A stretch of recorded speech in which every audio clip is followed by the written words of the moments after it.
예, 반갑습니다. 어, 저는 그 해성 TNS 회사 대표 SCM만 하는 회사입니다. SCM 전문 회사인 해성 TNS 대표 주요섭이라고 합니다. 그동안에 여기 이제 계속 세미나에 참가하신 분들은 좀 아시겠지만, 그동안에 SCM 개요 부분하고요, 수요 관리, 공급 관리, 자재 관리, 이렇게 해서 그동안에 한 4번 정도 세션을 가졌었습니다. 그래서 뭐 지나간 거니 이제 좀 기억이 안 나는 분들도 계실 거고 뭐 그러겠지만, 간단하게 이제 말씀을 드리면 이 슬라이드 자체는 KPX에 있으니까요. 혹시 필요하신 분들은 예, 요청하시면은 그냥 예, 받을 수 있습니다.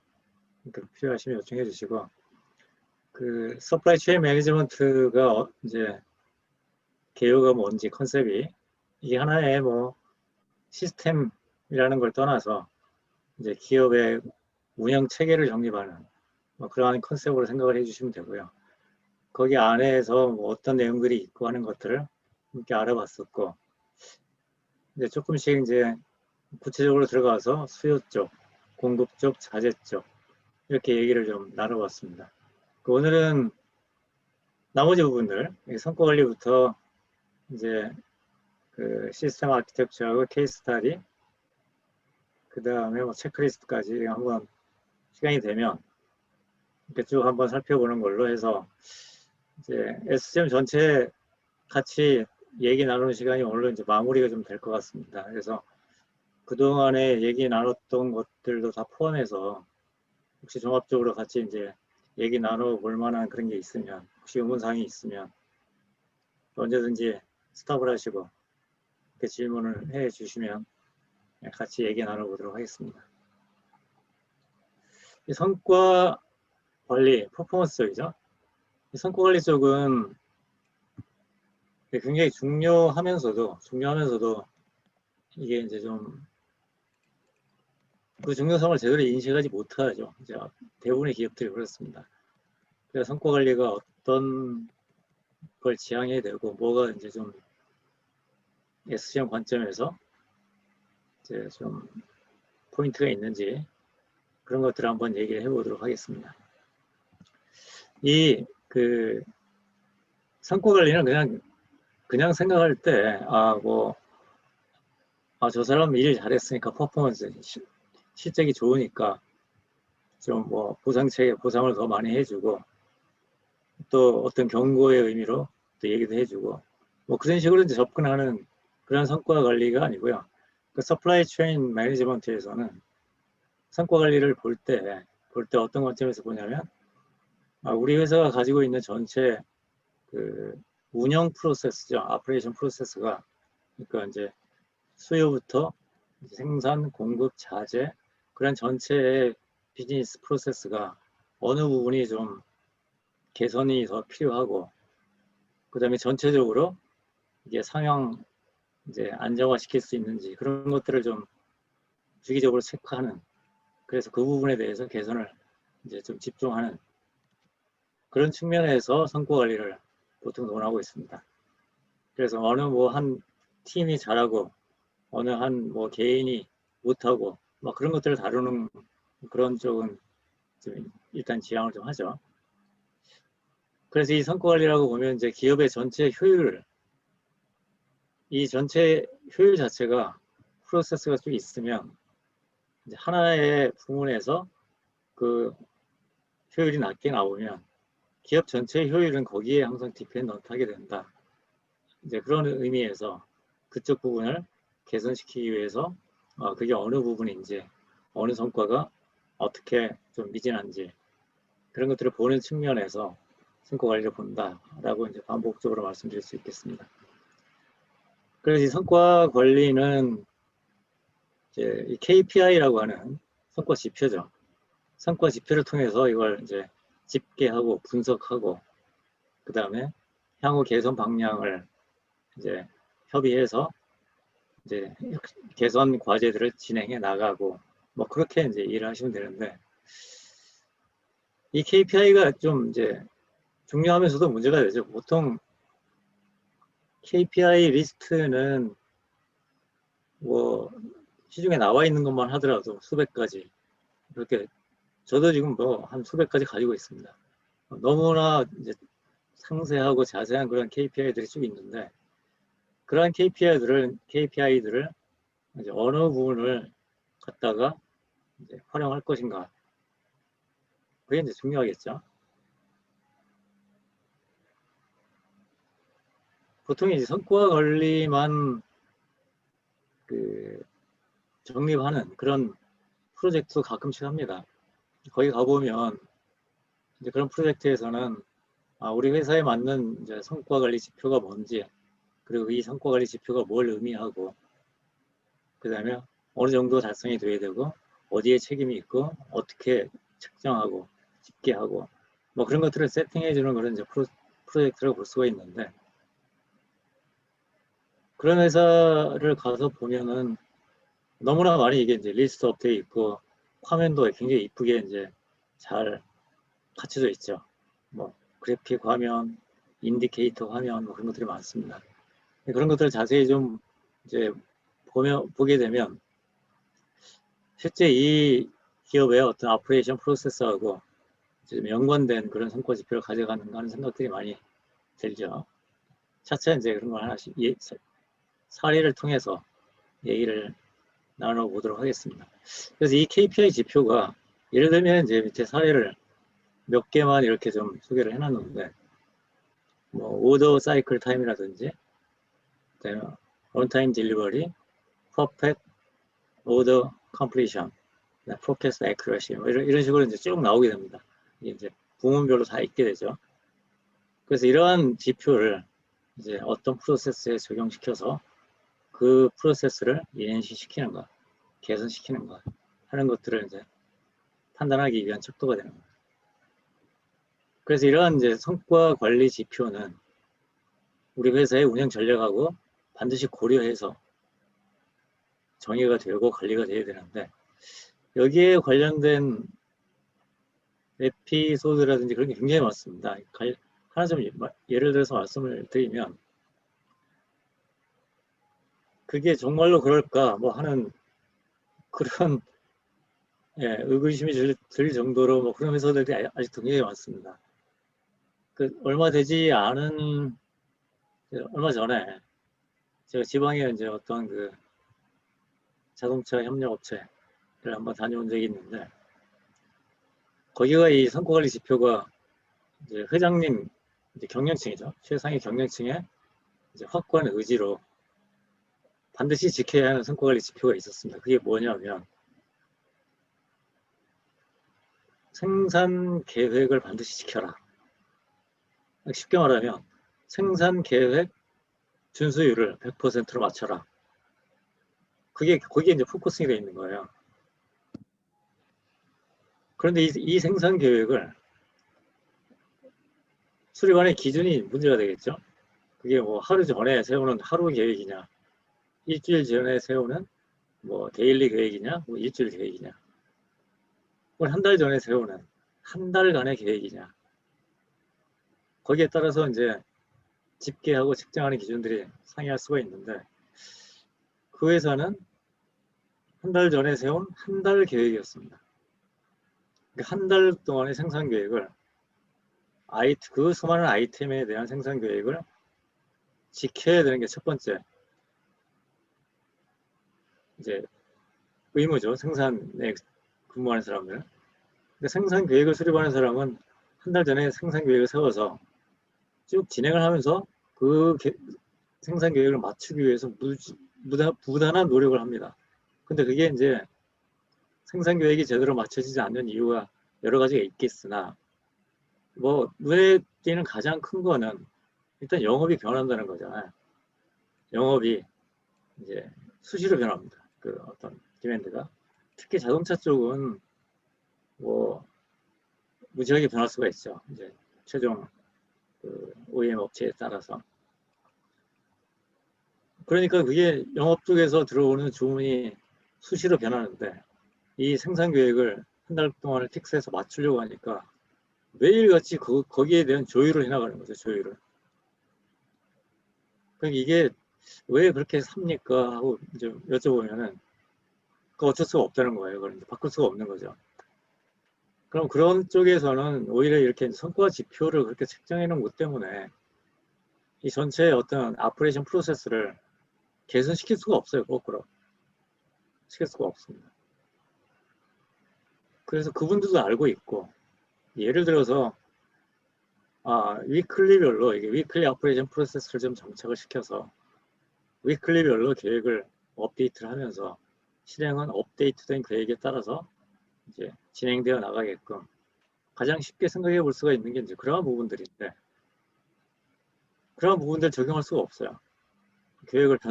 전체 계획을 변동하면 안 되니까. 그러면서 영업은 항상 변화되는 그런 주문들을 계속 던져주고 있죠. 한 달이 지나면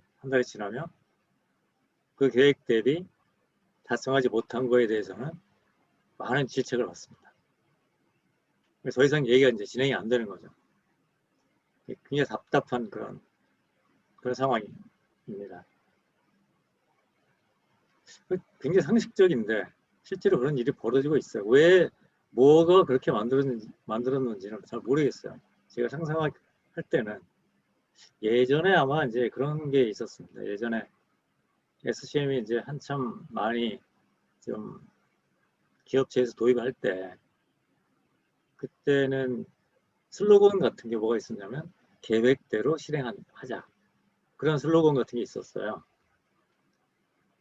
계획대로 실행하자라는 의미는 계획을 세워놓고 실행은 계획을 보지 않고 그때그때 이벤트에 따라서 실행해서 알아서 마음대로 이걸 이제 변동하면서 진행을 해나가니까 이 전체가 나가는 게 이제 안 보이는 거죠. 계획대로 달성도 안 되고. 그래서 도입했던 게 계획대로 실행합시다, 그런 어떤 슬로건이었는데, 그때의 그 계획은 예를 들어서 뭐 위클리 이제 프로세스에 따른 위클리 업데이트된 계획이라든지 뭐 그런 의미로 해석을 해볼 수가 있는데, 여기는 한 달 전에 세워놓은 계획을 가지고 그대로 실행하자, 막 그런 게 들어가지 않았나 싶습니다. 영업은 그대로 두고 생산만 적용하는 거죠. 왜냐하면 역사가 되게 오래된 회사거든요. 그러니까 이제 역사가 오래된 회사에 가보면 대부분 그렇죠. 생산에 포커싱이 되어 있습니다. 그렇게 좀 안타까운 일들이 있는가 하면은, 지난번 언젠가 한번 제가 소개 말씀드렸는지 모르겠는데, 이제 국내 어떤 대기업에 가보면요, 대기업에 갔을 때 또 여기에 관련된 굉장히 좀 왜 이렇게 살지? 그런 게 사례가 있었는데, 그게 뭐냐면 그 회사의 조직이 영업과 생산, 구매 자재 이렇게 있으면 이제 생산을 완료한 거를 커스터머한테 딜리버리하는 그러한 조직이 물류팀이라고 있습니다. 그러한 조직은 많은 회사에서 그렇게 운영하고 있는 그런 조직이죠. 그 생산이 완료되면 물류팀이 이제 그 배송 책임을 하면서 딜리버리를 맡아서 매출을 이제 발생시키는 거죠. 그 물류팀에 이 KPI 중에서 제일 중요한 게 여기 밑에 있는 원타임 딜리버리입니다. 그래서 원타임 딜리버리, 제때 요구한 날짜에 물건이 제때 갔니? 그걸 측정하는 거죠. 근데 이 원타임 딜리버리가 기준이 되는 거는 결국은 이제 기업체 내부에서는 뭐겠습니까? 세일즈 오더죠, 세일즈 오더. 고객이 이제 영업에서 주문을 받아오면 그 세일즈 오더에 들어가 있는 그 듀 데이트, 커스터머 리퀘스트 딜리버리 데이트 있잖아요. 그 듀 데이트에 따라서 제대로 이게 나갔니? 그런 거죠. 그 세일즈 오더에 있는 듀 데이트의 정의도 보면은 회사마다 굉장히 좀 각각 다양한 이제 어떤 정의를 쓰고 있는데, 가장 기본적으로 듀 데이트를 회사에서 정의할 수 있는 거는 우리 회사의 어떤 엔티티에서 회사 자산으로 나가는 순간이죠. 그러니까 창고에서 고객한테 딜리버리가 된다. 그럼 창고에서 이슈가 되는 그때 기준으로 세일즈 오더의 듀 데이트가 설정이 돼야 합니다. 그러니까 뭐 거꾸로 고객이 받는 시간이 듀데이트로 설정된다. 그러면 이거는 회사에서 어떻게 컨트롤할 수 있는 그런 부분이 아니죠. ERP로. 그러니까 회사에서 나가는 어떤 그런 일자, 수출 같으면 선적 일자라든지 뭐 그러한 것들이 이제 듀데이트로 설정이 돼야 되는데, 아무튼 물류팀에서 그거에 대한 이제 KPI 이제 첫 번째 책임을 가지고 운영이 되고 있는 회사입니다. 그럼 일견 보면은 뭐 적정한 KPI 같네라고 생각할 수가 있죠. 근데 한 단계 더 들어가 보면 세일즈 오더를 보고 딜리버리 해야 되는 것들에 대한 리스트를 보고 출하 계획을 세워서 배차 계획을 세운 다음에 딜리버리를 해야 되는데, 그 세일즈 오더에 있는 듀데이트에 대한 제품이 생산이 아직 안 돼 있어요. 창고에 없는 거죠. 그 창고에 없으면 딜리버리 못 하잖아요. 이 사람들이 뭐 생산해서 딜리버리 할 것도 아니고. 그럼 이 사람들은 어쩔 수가 없는 거죠. 굉장히 아무리 열심히 일을 해도 딜리버리 할 수 있는 여건이 안 되는데 그걸로 그 사람들이 평가를 받을 수는 없습니다. 또는 뭐 똑같은 얘기지만 뭐 생산이 잘못해서 생산을 제때 못해서 그럴 경우도 있지만, 오더 자체가 들어올 때 우리 회사의 뭐 딜리버리 릴리즈 타임이 뭐 한 7일 정도 소요가 된다. 그러면 오더가 들어와서 들어오는 시간은 최소한 7일 전에는 들어와야 되는 거죠. 그 듀데이트 기준으로 했을 때. 그래야 만들어서 딜리버리 할 거 아니에요. 상식적으로. 근데 영업이 이제 막 열심히 일을 하다가 뭐 급하게 받아오는 경우도 있죠. 5일 전에, 뭐 3일 전에. 그러면 생산이 그때 될 리가 없잖아요. 그럼 역시 물류팀이 딜리버리를 그날째 할 수가 없습니다. 그러니까 이제 어떤 그게 보여지냐면, 거기는 좀 이걸 엄격하게 적용을 해가지고 그 KPI를 가지고 개인의 어떤 팀의 어떤 그 성적, 쉽게 얘기하면 뭐 상여금, 보너스 뭐 그런 것까지 평가받는데 연결을 시켜놓고 있기 때문에 굉장히 중요했던 거죠. 그러니까 물류팀에서는 당연히 이제 어떻게 거기에 대한 대응을 하냐면, 자기가 세일즈 오더를 쭉 보고 이제 딜버리 리스트를 확인하면서 할 수 없는 거에 대한 세일즈 오더 있잖아요. 뭐 제품이 없거나 듀데이트가 이제 너무 빠르거나 막 그런 게 들어와 있을 경우에 그런 거에 대한 리스트를 뽑아서 그러한 세일즈 오더를 골라낸 다음에 ERP에서요. 그 다음에 그 세일즈 오더를 딜리버리 데이트를 수정을 해줍니다. 물류팀에서 들어가서 임의적으로. ERP의 권한 같은 게 설정이 되어 있을 때 이제 물류팀에도 그 권한이 설정되어 있다는 것도 좀 이상하지만, 아무튼 들어가서 듀데이트를 고친 다음에 그 날짜로 딜리버리를 하는 거죠. 할 수 있는 그런 것들을. 그래서 항상 95%, 98%를 유지를 이제 하고 있습니다. 근데 문제는 그런 세일즈 오더 숫자가 몇백 개의 이제 세일즈 오더 딜리버리 리스트에서 굉장히 많은 이제 세일즈 오더 숫자가 거기에 나타난다는 거예요. 그 하나하나 들어가서 그 듀데이트를 다 이제 바꿔줍니다. 너무나 재미없는 일이잖아요. 그런 재미없는 일을 그 조직에서 누구한테 시키겠습니까? 누구한테? 신입사원한테. 그러니까 이제 신입사원이 공부 열심히 해가지고 대기업에서 정말 보람차게 일을 해보고 싶어서 들어왔는데 하루 종일 오전 내내 앉아서 이제 그런 거 고치고 있는 거죠.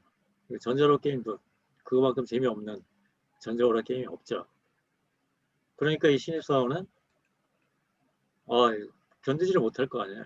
제가 실제로 이제 가서 보니까 한 3개월 근무하고 나가더라고요. 재미없으니까. 그게 누구 책임인지는 모르겠으나 정말 황당한 이제 그런 일들이 벌어지고 있는 겁니다. 이 성과관리 체계가 잘못된 거죠. 그러니까 참고로 말씀드리면 온타임 딜리버리라든지 회사의 뭐 재고 수준이라든지 뭐 그런 것들에 대한 1차 부문 책임은요, 어떤 영업이나 생산 그런 데 있는 게 아니라 회사 전체의 어떤 성과죠. 회사 전체의 성과입니다. 재고 같은 거를 생각해 볼 때 재고가 이만큼 쌓여 있어요. 굉장히 많이 쌓였다. KPI로 봤을 때 측정 재고보다 굉장히 불어나 있다. 그러면 구매가 잘못된 겁니까? 생산이 잘못된 겁니까? 뭐 영업이 잘못된 겁니까? 그걸 따지기 전에 그 지표들은 일단은 회사 전체의 퍼포먼스로 봐줘야 됩니다.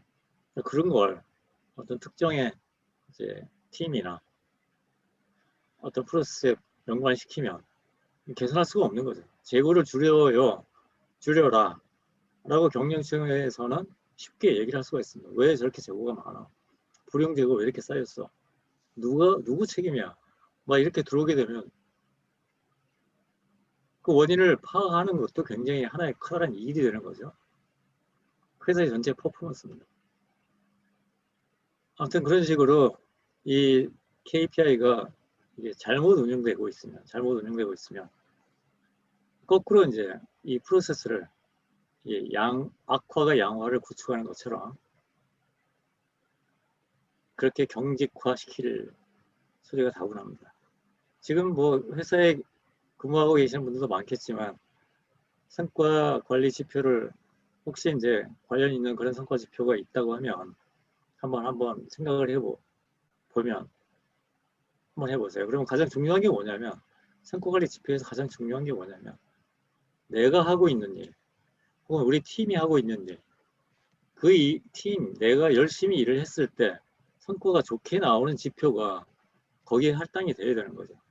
그래야 내가 열심히 일을 하면 성과 지표로서 그게 나타날 수가 있는 그런 게 돼야 되는데 어쩔 수 없는 그런 것들이 지표로 설정되어 있으면 이건 내가 어떻게 해볼 수가 없잖아요. 개선이 나올 수가 없습니다. 그래서 이제 성과 지표가 그런 게 연관이 되는 게 굉장히 중요하다. 이제 그런 걸 말씀을 좀 드리고요. 뒷장을 보시면 그래서 성과 지표를 이제 정의해서 진행해 나갈 때 이게 굉장히 중요한 것 중에 하나가 이 성과 지표는 뭘 의미를 하고 측정 주기는 어떻고 이제 매일같이 측정을 하느냐 혹은 뭐 일주일에 한 번씩 혹은 한 달에 한 번씩 하는 성과 지표냐 그 단위는 퍼센트로 할 거냐 뭐로 할 거냐 그 다음에 이 책임이라고 하는 게 이제 이 프로세스에 관련된 1차 책임이 있는 그 조직이죠. 조직. 어느 조직이 이거에 대한 1차적인 책임이 있는 거냐. 그래서 보고해서 이제 리포팅해서 그거를 이제 관리하는 평가하는 이제 그런 이제 조직은 어디냐. 가장 중요한 뭐 산출 방법은 이게 정의죠. 정의에 대한 구체적인 게 산출 방법입니다. 이게 굉장히 또 애매하게 되면 이 성과관리 지표 자체가 의미가 없어져요. 이 산출하는 거에 대해서 가장 주의해야 될 게 뭐가 있냐면 사람이 집계를 해가지고 그거에 대한 KPI를 이제 측정치를 계산해 내는 거는 절대 하지 말아야 됩니다. 사람이 계산해 나가기 시작하면은 성과 관리 지표가 제대로 이게 도출이 안 됩니다. 측정치가.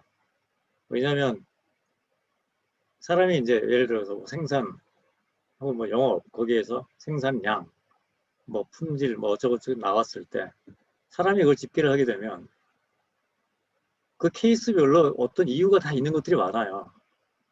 이유가 예외적인 어떤 이벤트 같이 발생한 거 그런 것들은 이거는 노멀한 상황이 아니기 때문에 제외.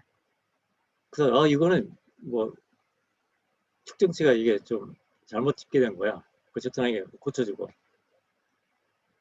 그렇게 돼서 이거 빼고 저거 빼고 알맞은 산출을 하게 됩니다. 이렇게 되면 점수가 측정치가 일정한 수준으로 항상 좋게 나올 수밖에 없죠. 절대 사람이 하게 되면 첫 번째 그런 이제 위험이 있지만 두 번째는 그 일이 무지하게 지루합니다. 지루하고 쓸데없는 일 같은 게 되고 그래서 성과관리 지표는 시스템에 의해서 집계되고 시스템에 의해서 개선되고, 그렇게 되지 않으면 아예 안 하는 게 나을지도 모릅니다. 그래서 그러한 것들이 좀 구체적으로 정확하게 집계가 되지 않으면, 정의가 되지 않으면 어렵습니다 하는 게 성과관리 지표라고 얘기를 할 수가 있겠죠. 밑에 있는 예를 들어서 이게 하나로 좀 예를 들어 놓은 게 뭐가 있냐면, 여기는 이제 이 생산 계획에 대해서, 그러니까 지금 현재 시점이 여기라고 보면 이 회사 하나의 사례입니다. 그래서 이 회사는 2주 확정 계획을 운영하는 회사입니다. 생산 계획에 대해서. 그래서 현재 주차의 이 시점에서 이제 이 주차에 대한 생산 계획을 확정하는 그런 프로세스를 운영하고 있는 거죠. 다음 주차는 이전 주차에 이미 확정이 돼서 진행이 되고 있고, 그랬을 때 이 생산 계획에 대해서 자재가 얼마만큼 지원을 완벽하게 빠뜨림 없이 하나하나의 오더별로 지원을 했느냐 하는 거를 측정하는 걸 이제 가져갔어요. 왜냐하면 여기는 생산에서 조립에 들어가는, 가공에 들어가는 어떤 그런 프로세스보다 더 중요한 게 자재에 대한 지원 여부입니다. 자재가, 굉장히 많은 자재가 필요했던 거죠. 그 수많은 자재 중에서 하나만 빠지면 이 생산 진행이 안 되는 거기 때문에 그걸 생산 이 주요한 지표로 운영을 했던 겁니다. 그러면 첫 번째는 정확하게 2주 확정 생산 계획 프로세스가 정착이 돼야 되고요. 정착이 돼야 되고, 그 다음에 자재를 측정하는 시점이, 여기는 이제 목요일이라고 했는데 목요일이 되거나 뭐 이 주를 시작하기 전, 뭐 이렇게 될 수도 있겠죠. 이 시점에 이 생산 계획을 지원하는 모든 자재가 준비가 되어 있느냐, 그걸 이제 측정해서 산출해야 되는 그런 지표입니다. 사례가 좀 약간 이제 복잡할 수도 있는데, 이런 식으로 누구나 이해할 수 있는 그러한 이제 측정 지표를 정의를 하고, 이 산출을 시스템에서 그대로 집계를 해서 바로 몇 %입니다 라고 할 수 있게끔 그렇게 운영이 되어야 한다, 그런 거죠. 그래서 만약에 이게 100% 되면 자재로 인한 생산 차질은 절대 발생하지 않게 되고요. 만약에 이게 이제 예상했던 게, 우리가 이제 목표로 하는 게 95%입니다. 그러면 이게 뭐 한 85%나 70%밖에 안 나옵니다. 그럼 왜 그렇게 지원이 성적이 그렇게 안 나오느냐? 그걸 이제 케이스별로 조사를 해야 됩니다. 조사를 해서 그 원인을 분류한 다음에 이 원인을 제거하기 위한 이제 개선 대책을 세워야 되고, 그걸 하기 위해서는 각 부서가 어떤 노력을 해야 되고, 뭐 그런 것들을 협의를 통해서 개선해 나가야 되겠죠. 그래서 아무튼 이제 성과 지표가 운영되는 그 지표 하나하나는 이렇게 구체적으로 정의가 되고 누구나 이해를 할 수 있는 그런 게 되어야 합니다. 그래서 이제 전체적으로 보는 어떤 성과 지표를 보는 그 체계를 좀 소개를 드리면, 그 SCC라고 하는 어떤 그 조직이 있습니다. Supply Chain Council, 글로벌 조직인데, 거기에서 SCOR, 그러니까 Supply Chain Operations Reference라는 게 있는데, 이걸 발표를 합니다. 발표를 해서 오퍼레이션에 대한 1차, 2차, 3차 그 프로세스에 대해서 그렇게 이제 일반 제조, 인더스트리별로 쭉 프로세스를 이제 표준 프로세스 같은 걸 만들어요. 굉장히 세계에서 많은 기업체가 참여를 해서 만듭니다.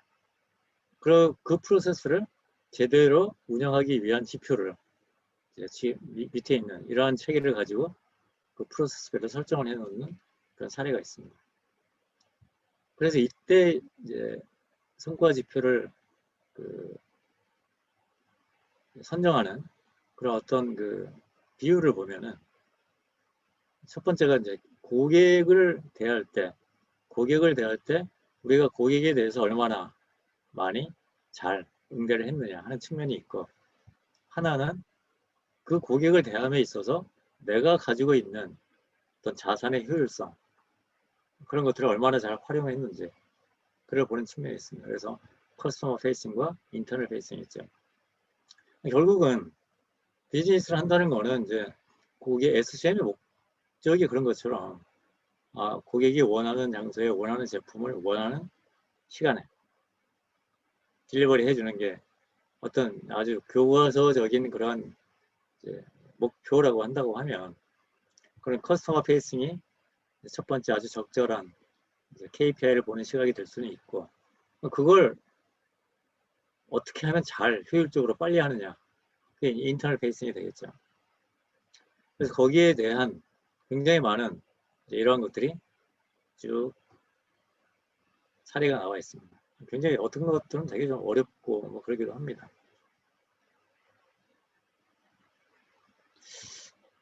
이거 하나하나 보면 굉장히 좀 시간도 많이 이제 가기 때문에 뭐 참고로 해서 한번 보시고요.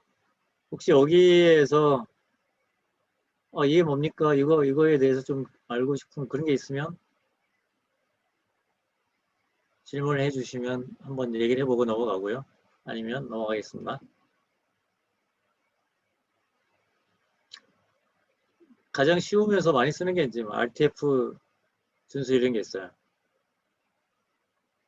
이거 뭐 다 아시겠죠? Return to Forecast인데 영업의 판매 계획을 세우면 그거에 대해서 공급 계획을 세우죠. 그래서 공급 계획을 세운 거, 그 공급 계획을 얼마만큼 제대로 잘 지켰느냐. 그게 이제 RTF 준수율이라고 보시면 돼요. 긴급 주문, 뭐 이런 것들은 제목은 이제 타이틀은 긴급 주문 이렇게 되어 있지만, 이런 지표를 설정할 때는 긴급 주문이 뭡니까? 라는 정의부터 시작을 해야 됩니다. 우리 회사에서 얘기하는 긴급 주문은 이런 주문 형태를 긴급 주문이라고 정의를 하고, 그래서 그 긴급 주문에 대해서는 어떻게 대응을 하는데, 노멀한 거 말고 긴급 주문이 얼마나 발생을 했느냐, 뭐 그런 거를 따져줘야 되겠죠. 일반적으로 긴급 주문이 많게 되면 그냥 상식적으로 어프로치하는 어떤 그 대책이 뭐가 있을까요? 긴급 주문이 좀 많게 되면.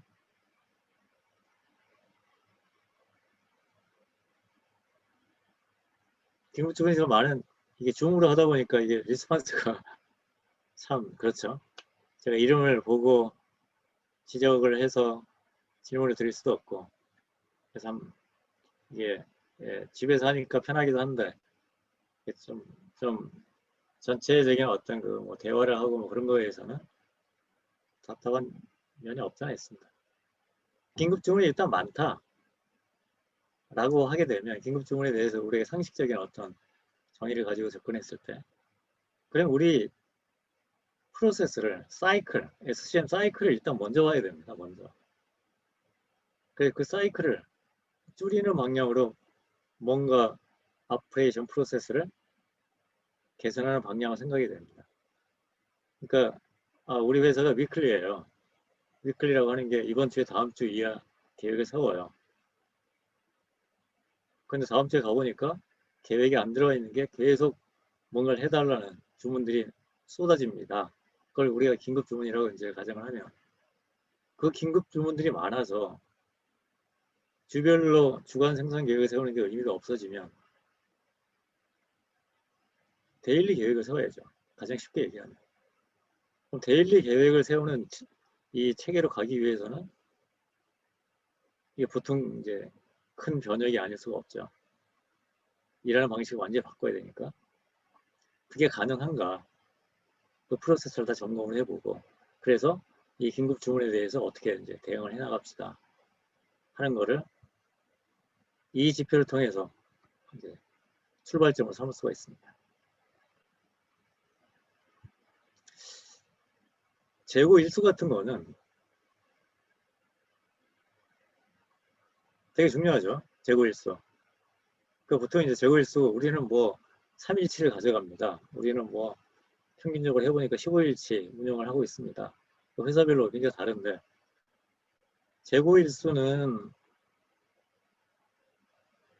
제가 굉장히 많은 회사를 좀 다녀봤지만 재고 일수를 향후 계획에 대한 재고 일수로 운영하는 회사는 한 번도 본 적이 없어요. 그러니까 이 재고 일수가 재고에다가 지나간 판매 실적 그거를 계산해서 그 실적 대비 우리는 매출을 갖고 있어요. 그렇게 이제 가장 쉽게 계산을 하는 거죠. 근데 지나간 판매 실적대로 향후에 그대로 판매 추이가 일어나면은 이 재고 일수가 의미가 있지만 향후 판매 계획이 이게 굉장히 이제 아퍼레이션에 스테이블하면 좀 그래도 의미가 있지만 이게 긴급 주문 많이 들어오고 굉장히 좀 다이내믹하게 그렇게 디맨드가 움직이면은 이 지나간 실적에 대한 재고 일수가 당연히 의미가 없습니다. 그래서 좀 더 전향적으로 보려면 향후 계획에 대한 재고 일수를 따져줘야 하는 게 맞죠. 근데 그걸 이제 채택을 잘 못하는 이유가 뭐가 있냐면 계획을 체계적으로 정확하게 수립할 수 있는 그걸 못 갖췄기 때문에 그렇습니다. 회사들이. 어제도 제가 이제 정말 국내 굴지에 뭐 이름만 대고 다 아는 회사지만 대기업에 가서 얘기를 하고 있는데 계획이 그렇게 왜 이렇게 살지? 이 큰 회사가? 막 그런 식으로 운영을 하고 있는 겁니다. 엑셀로. 그러니까 재고일수 같은 게 향후 계획에 대해서 계산할 수가 없죠. 그런 개념도 없을 뿐더러.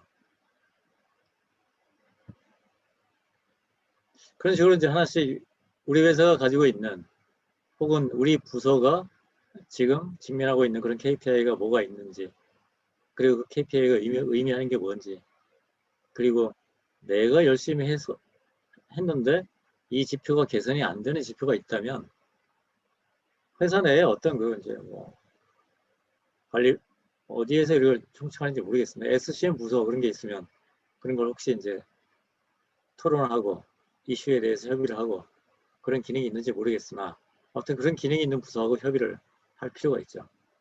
그래서 제대로 나는 일을 하고 제대로 평가받고 뭐 그렇게 살 수 있는 길을 스스로 좀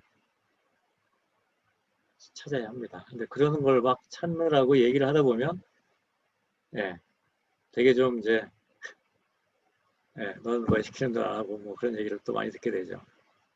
아무튼 뭐 그렇습니다. 저 질문 하나 해도 되나요? 예, 언제든지요. 예. 네, 아까 손들 기능을 썼는데 못 보신 것 같아요. 그 responsiveness, 제 orderful, 화면에 지금 네. 제 화면에 지금 슬라이드밖에 안 나와서. 예, 그러시구나. 그 responsiveness에서 order fulfillment rate, 구매 LT 달성률, 구매 납기 준수율 요 세 가지가 어떻게 차이가 있는지 좀 애매한데. 예. 오더 풀필먼트라는 단어가 의미하는 바를 좀 이제 얘기를 이제 사전에 좀 알아야 되는데 정의를 좀 해야 됩니다. 풀필먼트라고 하는 단어는 커스터머가 오더를 던졌으면은 그 커스터머까지 딜리버리를 완벽하게 하는 걸 얘기합니다. 그게 풀필먼트입니다. 딜리버리가. 어떤 커스터머가 어떤 제품을 언제까지 몇 개를 요구를 했는데 주문을 던진 거죠. 그 딜리버리가 우리가 뭐 그걸 준비를 해서 만들어서 그 커스터머가 원하는 것까지 이제 딜리버리 해주는 거. 그걸 이제 오더 풀필먼트라는 용어를 쓰죠. 그러니까 그렇게 했을 때 이게 어떻게 보면 이제 오더 퍼펙트 레이시오 뭐 그런 거하고 좀 의미가 좀 굉장히 비슷하지만 오더별로 이제 네. 듀데이트 그런 거 듀데이트 중에서도요 풀필먼트가 커스터머가 이거를 10개를 요구했는데 9개밖에 못 갖다 줬어요. 그럼 풀필먼트가 안 된 거잖아요. 10개를 다 줬다 하더라도 하루 딜레이 됐어요. 그럼 풀필먼트가 안 된 겁니다. 뭐 그런 식으로 생각을 하시면 되고 구매 리타임 같으면 우리가 구매 리타임을 회사에서는 기준 정보로 이제 관리를 하잖아요. 그랬을 때 어떤 제품별로 협력업체별로 구매 리타임을 설정을 해 놓는데 그 리타임대로 제대로 이제 조달을 했느냐. 근데 구매 납기 준수율은 우리가 펄처스 오더를 협력업체 이제 릴리즈를 했을 때 거기에 언제까지 갖고 오세요라고 하는 듀데이트가 있죠. 그때 그 날짜에 그 숫자가 제대로 들어왔니 하는 게 이제 납기 준수율 정도의 의미가 됩니다. 감사합니다. 예, 간단하게 말씀드렸는데 들어가면 또 세분하게 다 정의를 해야 됩니다. 예. 이런 것들은 뭐 요즘 정보를 얻을 수 있는 데가 많아서 저게 있으면 어디 가서 좀 서치를 해보시거나 막 하다가 도저히 없어요. 그러면 저한테 혹은 뭐 KPIX에 메일을 주시면 제가 좀 찾아서 드릴 수 있습니다. 네. 예. 감사합니다. 질문도 다 해주시고. 예. 저 혼자 떠드는 것 같아서 되게 재미없었는데. 다음으로 넘어가겠습니다. 그래서 앞에 소개해드리는 어떤 그런 이제 커스터머 페이싱과 인터널 페이싱은 그럼 평면적으로 보는 거라고 하면 이렇게 보는 시각도 있습니다. 좀 이걸 1차원이 아니라 2차원적으로 보는 거죠. 예를 들면 고객 만족 차원이라는 게 있고요. 이 고객 만족 차원을 평가하는 거는 원타임 딜리버리 이런 게 있을 수가 있겠죠. 대표적으로. 그 다음에 하나는 자산 효율을 보는 이거 인터널 페이싱 같은 거죠. 이런 축이 있을 수가 있고 또 하나는 업무 속도, 스피드, 플렉서빌리티 뭐 그런 게 있을 수가 있는데 이럴 때 하나씩 보게 되면 앞에 있는 거가 똑같은데 예를 들어서 이 축과 이 축에 해당하는 지표를 동시에 보는 겁니다. 그래서 자산 효율이 얼마고 자산 효율이 예를 들어 재고 정도, 재고 금액 아무튼 재고라고 생각을 해보면 재고가 요만큼 있어요. 요만큼. 그랬을 때 고객 만족, 원타임 딜리버리는 이 정도 됩니다. 그러면 이 포인트가 여기에 있게 됩니다. 그럼 이 포인트만 자체를 가지고는 평가할 수는 없는데 이걸 평가하는 거는 그래서 다음에 평가하는 주기 때는 이 점이 어디로 움직이는지 그걸 보는 거죠. 그래서 이 포인트가 자산 효율, 예를 들어서 재고가 많이 쌓이면서 많이 늘어나면서 재고가 많이 늘어나면서 원타임 딜리버리도 성적이 좋아졌어요. 그럼 점이 여기 있다가 이렇게 움직이겠죠. 이쪽 방향으로. 커서로 제가 설명하는 게 잘 보이시나요? 안 보이시나요? 아무튼 요 점은 뭐냐면 재고도 많이 불어났는데 원타임 딜리버리도 늘어났어요. 좋아졌어요. 그러면 성과 측정을 할 때 성과가 좋은 걸까요? 나쁜 걸까요? 그렇게 보는 겁니다.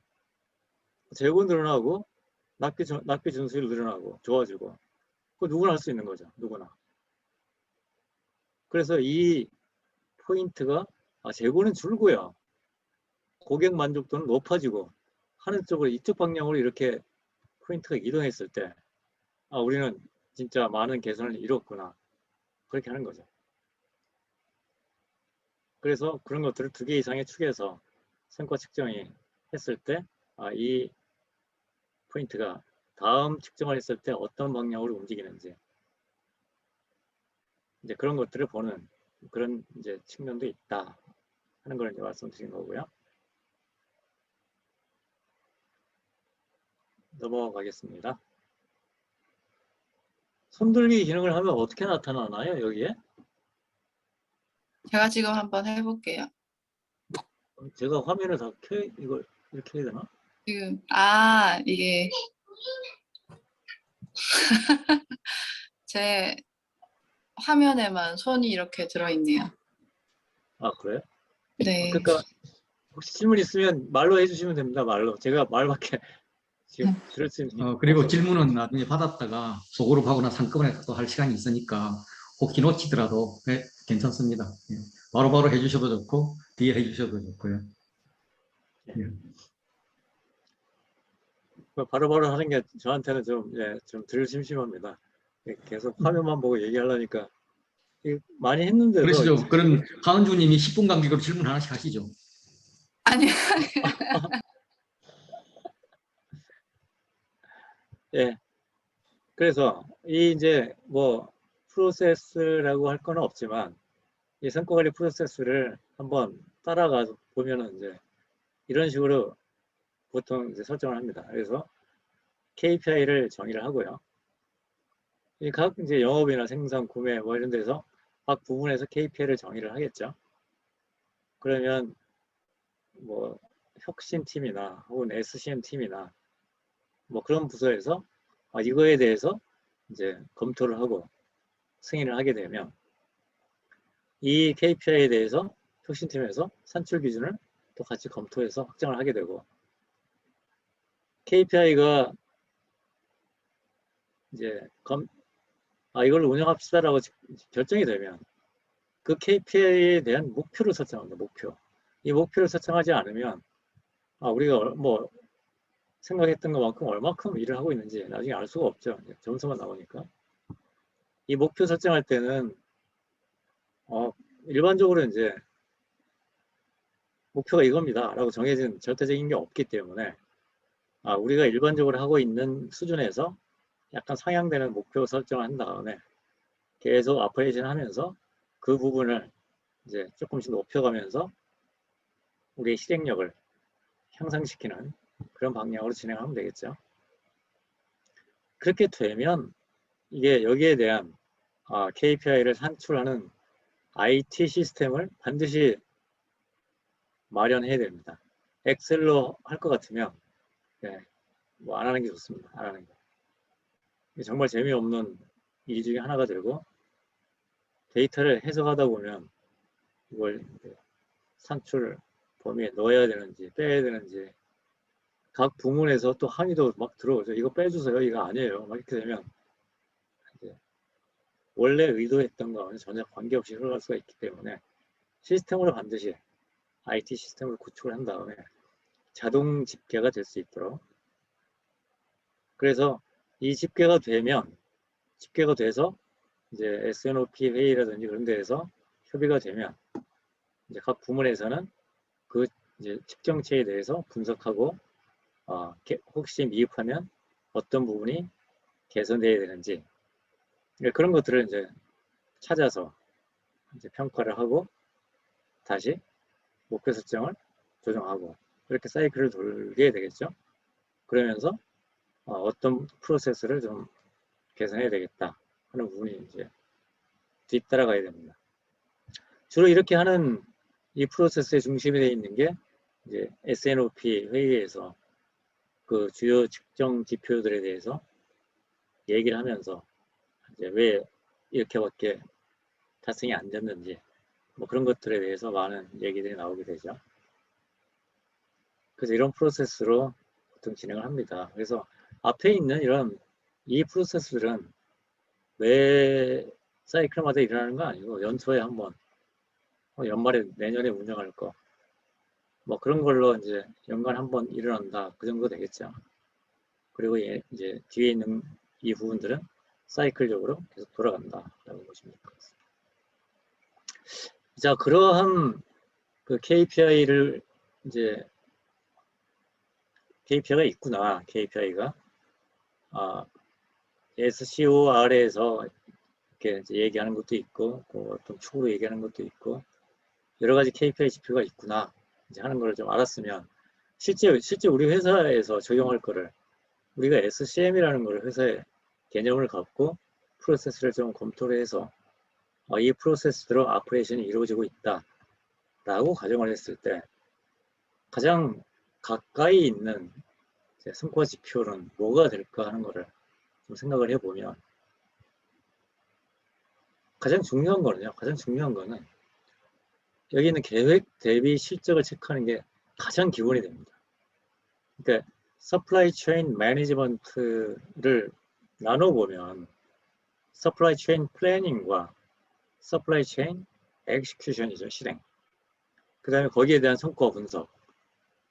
이 세 개로 나눠진다고 이제 초창기에 말씀을 드렸는데, 계획과 실행을 했으면 그 계획 대비 실행이 얼마큼 달성되고 준수가 됐는지 그걸 보는 게 가장 기본이 되는 겁니다. 어느 회사를 가든지. 그래서 영업은 수요 계획 혹은 판매 계획 대비 판매 실적 뭐 이렇게 되고요. 생산은 공급 계획 혹은 생산 계획 대비 생산 실적. 공급 실적, 구매 납기 준수율 뭐 이런 게 될 수가 있겠죠. 연구 개발에서는 신제품 개발 일정 같은 게 있습니다. 그럼 신제품 개발 일정을 제대로 준수를 했는지 안 했는지, 그 신제품 개발 일정 자체가 제대로 수립이 안 되는 회사 같으면 뭐 이런 것들은 할 수가 없을 것이지만, 근데 전사에서는 이게 이제 영업이나 생산 이렇게 나눠지지 않고 전사에서 보는 거는 뭐 재고 수준, 재고 회전, 재고 일수 뭐 그런 것들이 될 수가 있겠죠. 그래서 이러한 부분들이 가장 먼저 체크가 돼야 되고, 저걸 가지고 성과관리 체계가 출발을 해야 한다 하는 거를 이제 말씀을 드리는 거죠. 그래서 어느 회사를 SCM 체계가 제대로 이제 정립이 되어 있는 회사의 사례를 보면 계획 대비 실적은 다 있습니다. 그렇지 않은 이제 회사에 가 보시면 우리 회사의 KPI 화면을 이제 막 보여주는 거죠. 막 보여줍니다. 거기에 보면 굉장히 많은 KPI 화면들이 막 굉장히 현란한 그래프를 통해서 지표가 쫙 계산돼서 그걸 이제 보여주는 그런 화면들이 있는 회사들이 많죠. 그 하나하나의 KPI를 뜯어보면은 계획이 들어간 지표가 있는 게 없는 경우가 되게 많아요. 계획 프로세스가 정립이 안 됐다는 거죠. 그럼 거꾸로 얘기하면 SCM 체계가 정립이 안 된 겁니다. 계획 대비 실적이 얼마가 있는 게 아니고 그냥 지나간 실적에서 재고 추이가 어떻고요, 뭐 리타임이 어떻게 지금 감소가 되고 있고, 원타임 딜리버리가 어떻고, 뭐 그런 것만 지나간 실적에 대해서 쫙 나와 있는 그런 거 볼 수가 있습니다. 그래서 많은 돈을 투자를 해놓고 그걸 경영층은 굉장히 그 모니터를 통해서, 주식 보는 것도 아니고 그죠? 모니터를 통해서 그런 것들을 보면서 내가 경영을 모니터링을 하고 있구나라고 생각하실지 모르겠으나, 실제 도움이 되는 KPI는 거기 안에서 실상 찾아보기가 힘듭니다. 그래서 얘기를 물어보면 또 이제 뭐 굉장히 많은 얘기들이 나오지만 결국은 계획 체계가 제대로 안 잡혀 있는 거죠. 서플라이 체인 매니지먼트에서 출발점이 계획 프로세스를 정립을 하고 거기에 따라서 실행이 매핑돼서 진행되는 그런 체계가 갖추어져야 하는 것을 첫 번째로 말씀을 드리는데, 그게 안 갖춰져 있으니까 KPI 역시 그런 게 나올 수가 없습니다. 실적만 나오는 거죠. 그래서 이러한 것들로 다 이렇게 합니다 그런 게 아니고, 이 부분은 이제 거진 출발점은 대동소이 하나, 구매 쪽도 잘 안 보는 경우도 많아요. 이 두 개의 부분으로 출발을 해서 이 두 개의 부분에서 그 다음에 좀 이제 KPI 트리라는 게 있습니다. 이 KPI를 달성하기 위한 혹은 측정하기 위한 보조 지표들이 또 뭐가 있고, 상세 지표들이요. 한 단계 내려가서 그런 것들이 이제 개발이 되면 그거를 이 지표는 임원이 책임지고요, 이 지표는 팀장이 혹은 뭐 어떤 뭐 과가 부가 뭐 책임을 지는 이제 그런 식으로 이걸 이제 리스폰시빌리티를 설정을 해줄 수가 있습니다. 당연히 프로세스와 연동된 그런 KPI가 돼야 되겠죠. 예. 그래서 이런 게 있는데, 그래서 이 성과 지표가 이제 데피니션이 이제 정의가 되면 그 다음에 아까 말씀드린 것처럼 목표를 설정하는 게 중요합니다. 목표를. 그래서 목표 관리가 수반되지 않으면 사실은 개선 활동을 내가 뭘 개선해야 될지 모르는 거죠. 이 목표는 회사 내부의 어떤 타겟이 될 수도 있고, 경쟁사 대비 어떤 수준을 설정할 수도 있고, 뭐 전혀 다른 벤처마킹 대상 그런 회사에 그걸 차용해서 목표를 설정할 수도 있습니다. 그러니까 우리가 크게 생각을 해보면 이제 영업 부문과 생산 부문, 구매 부분이 있다고 봤을 때, 계획 대비 실적을 한번 생각을 해보시죠. 계획 대비 실적을 생각을 해보면 영업 부문은 우리가 많이 알고 있죠. 수요 계획 대비 실적, 포캐스트 정확도, 그런 부분은 굉장히 낮을 수밖에 없습니다. 그래서 생산 부분이 영업의 포캐스트만 정확하다면 우리는 뭐 다 해줄 수가 있어요. 미리 준비해서 다 해줍니다. 그런 얘기는 뭐 월드와이드 한 100% 공통적인 언어입니다. 어느 회사를 가든 그런 얘기를 하죠. 그래서 외부 환경 요소가 굉장히 이제 변화가 많은 걸 보면 영업은 되게 어렵죠. 여러 이제 시장 상황, 고객 상황 이렇게 다 들어가 있으니까 구매를 보면 구매는 협력업체 상황이 이렇게 쫙 있습니다. 그래서 내가 통제할 수 없는 그런 부분들이 많이 있죠. 그래서 우리 회사에 외부와 접점이 이루어지고 있는 영업과 구매는 성과 측정, 어떤 성과 달성도, 그런 게 생산보다 낮을 수밖에 없습니다. 생산은 판매 계획이 세워지고요. 구매 계획이 세워지면 구매 혹은 컨스트레인트를 조사를 하게 되면 생산 계획은 변동될 수 있는 폭이 되게 적습니다. 왜냐하면 내가 가지고 있는 이 공장이라는 플랜트라는 울타리 안에서 내가 관리하고 있는 설비를 내가 직접 관리할 수 있잖아요. 설비가 셧다운 되는 걸 예상할 수도 있습니다. 플랜트 매니지먼트를 통해서. 인력 관리를 통해서 사람들이 언제 휴가를 가고 뭐 그런 것들도 미리 컨트롤할 수가 있기 때문에 생산 계획은 판매 계획이나 구매 계획보다 굉장히 정확하게 세울 수 있는 기본 조건이 이미 마련되어 있습니다. 그래서 생산 계획의 목표는 다른 여타 부분의 목표보다 반드시 높아야 됩니다. 반드시. 영어는 저런데 왜? 제가 사례로 이렇게 좀 해놨지만 그냥 해놓은 숫자입니다. 수요 계획은 80%도 굉장히 높은 숫자입니다. 뒤에 좀 나오겠지만 수요 계획 정확도, 판매, forecast accuracy를 정할 때도 여러 가지 방식이 있겠으나 이 80% 정도 나오면 뭐 다음 주에 대한 계획을 달성하는 정도, 그 정도 같으면 뭐 저 정도 예상할 수도 있겠으나 아무튼 상대적으로 봤을 때는 생산 계획은 저는 98%막 그렇게 나올 수 있을 정도까지 돼줘야 굉장히 효율이 체계가 잘 잡혀 있다라고 볼 수가 있죠. 그리고 외부적으로 이제 노출되어 있는 영업과 구매는 상대적으로 좀 낮을 수밖에 없고요. 출하는 사실상 이게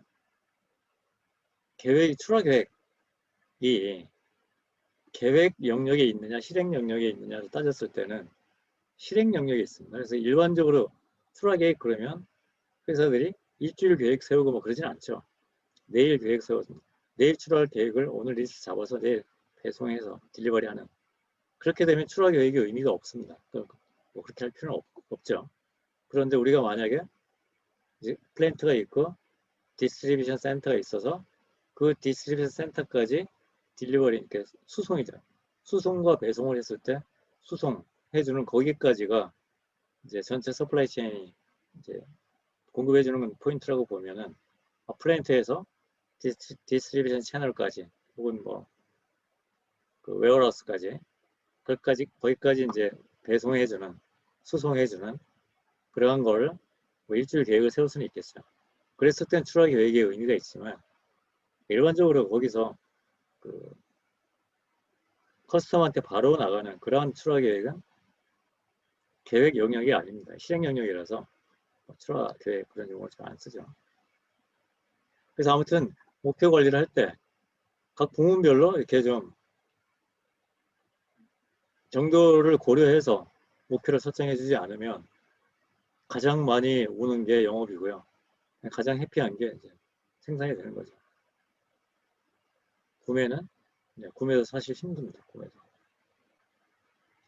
그 일전에 제가 컨설팅 회사에 있을 때 그 글로벌하게 한번 앙케이트 조사를 해본 적이 있어요. 그 앙케이트 조사를 해봤을 때 SCM에 관련돼서 전체 프로세스가 있으면 SCM에서 가장 이게 어려운 부분, 그러니까 체계를 정립하고 안정화시키기에 가장 어려운 부분이 어딥니까? 라고 앙케이트 조사를 한번 한 적이 있는데 거기에 1번으로 나온 게 뭐냐, 첫 번째로 나온 게 포캐스트가 아니었습니다. 첫 번째로 나온 거는 구매였습니다. 구매.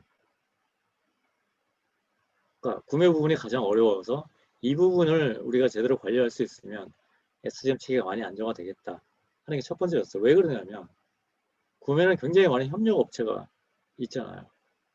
물론 영업도 굉장히 많은 커스터머가 존재하지만 이 협력 업체의 내부 사정이라든지 그런 것들을 구매해서 알 수가 없죠. 그러니까 준다고 했는데 제때 안 오는 그런 품질 사고 뭐 그런 것들이 언컨트롤러블 한 게 굉장히 많습니다. 혹은 뭐 지금 같은 뭐 코로나 팬데믹 같이 뭐 서플라이 체계가 무너지고 이렇게 되면 지진이 일어난다거나 이렇게 되면 뭐 어찌할 수가 없는 거죠. 노멀한 평상시 상태라고 하더라도 이제 이쪽은 되게 이 체계를 안정화시키기에 이제 힘든 그런 부분이 나타납니다. 그런 측면에서 보면은 구매 납기 준수율 같은 거는 낮을 수밖에 없으니 회사의 SCM 체계를 안정화시키려면은 원부자재 재고를 쌓아놓을 수밖에 없는 거죠. 받아서 생선 투입하고 원부자재 재고 수준을 낮게 가져가면 그만큼 리스크 포인트가 커지는 겁니다. 또 우리 회사는 어떤가? 우리는 구매는 괜찮고 영업이 문제예요. 그럼 영업이 이제 항상 설정치를 상대적으로 거기에 맞게 좀 가져갈 필요가 있겠죠. 가져가야 할. 네, 넘어가겠습니다. 그래서 간단하게 물론 이 성과 관리 지표 이쪽 부분도 뭐 프로젝트를 하면 몇 달 프로젝트를 하는 그런 이제 커다란 아주 큰 그런 토픽이 되는데 간단하게 알아봤습니다. 알아봤고 이제 변화 관리 쪽으로 좀 넘어가 보면 변화 관리는 이렇게 변화하는 거에 대해서 어떻게 좀 체계적으로 우리가 원하는 방향으로 모든 이제 참여자들을 잘 인도하느냐 뭐 그렇게 생각해 주시면 되죠. 실제 이 변화 관리도 이제 어떤 뭐 책에 보면 굉장히 많은 것들이 나와 있지만 이쪽에 있는 이거는 실제 제가 이제 어떤 회사에서 프로젝트를 할 때 적용했던 그런 단계입니다. 그런 단계. 그래서 SCM을 체계를 좀 정립을 해야 되겠다 라고 결정이 되면 결정될 때는 굉장히 많은 사유가 있죠. 이제 이 회사 경영층이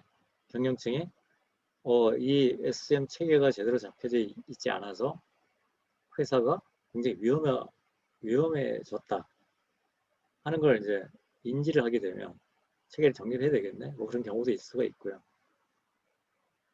저 회사가 저렇게 해? 우리도 해야 되겠네. 뭐 그런 게 있을 수 있죠. 그 다음에 이제 일선 아프레이션 담당 부서들이 이게 체계가 필요합니다. 그래서 위로 올라와서 의사결정이 되는. 어찌됐건 SCM 체계 정립에 이제 합니다.